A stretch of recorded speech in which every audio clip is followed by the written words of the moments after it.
नूतन सुंदर ओडिया वीडियो देखिया पाई सब्सक्राइब करंतु आम चैनल जानिबा कथा को एवं समस्त वीडियो नोटिफिकेशन पाइबा पाई ऑल नोटिफिकेशन बेल उपरे क्लिक करंतु।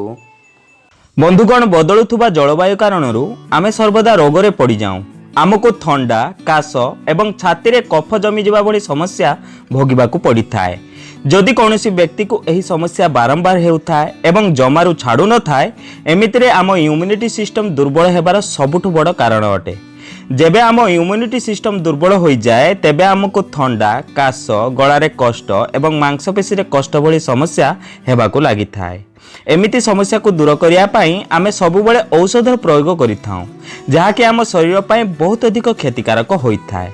जदि आपण एही समस्यारू आराम पाइबाकू चाहंती तेबे सेथिपाई बारंबार आपणको एंटीबायोटिक मेडिसिन खाइबार आवश्यकता नाही, कारण एही मेडिसिन आपणको आभ्यंतरीण अंग उपरे खराब प्रभाव पकाई थाए।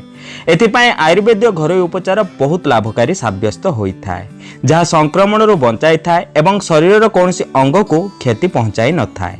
आज मु आपनको एमिति 4टी आयुर्वेद उपचार विषय कहबी जहाँ आपण घरे बसी बनै पारिबे। एहार सेवन द्वारा आम इम्यूनिटी सिस्टम मजबूत होइथाए एवं संक्रमण बंचाई थाए। प्रथम उपचार एथिपाई आपण गोलमरीच तुलसी पत्र एवं अदा को एका साथी रे पेसी दियंतु। एहा परे ताहाको अधा कप पानी रे फुटांतु। आपण चाहिए सेथिरे अल्प महू मिसाई पारिबे। एही काढ़ा थंडा काश पाई अद्भुत अटे। द्वितीय उपचार अधा चामच डालचीनी पाउडर 1 कप पानी रे फुटांतु एवं एथिरे 1 चामच महू मिसाई एहार सेवन करंतु।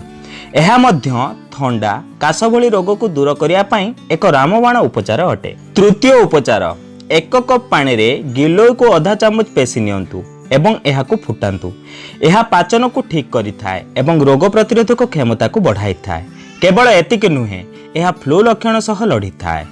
चतुर्थ और शेष उपचार लुण पानी एवं बेकिंग सोडा थंडा काश एवं कफ को बाहर करिबारे सहाय्य करि थाए। जदि आपण दिन रे 2 ରୁ 3 थर लुण पानी बा बेकिंग सोडा मिसाई गळगळ करंती तेबे एहा द्वारा छाती रे जमा कफ एवं काश भली समस्या दूर होई थाए। जदि भिडियोटी किसी जानिबा को पाइले ताहले कमेंट करी निहाती जणांतु एवं भिडियोटी को लाइक और निज प्रियजन मानक सह शेयर करने को जमारी भी भूलंतु नहीं। तेबे बंधुगण आज पाई एतिकी पुणी देखा हबो नूतन सुंदर अध्याय सह। धन्यवाद।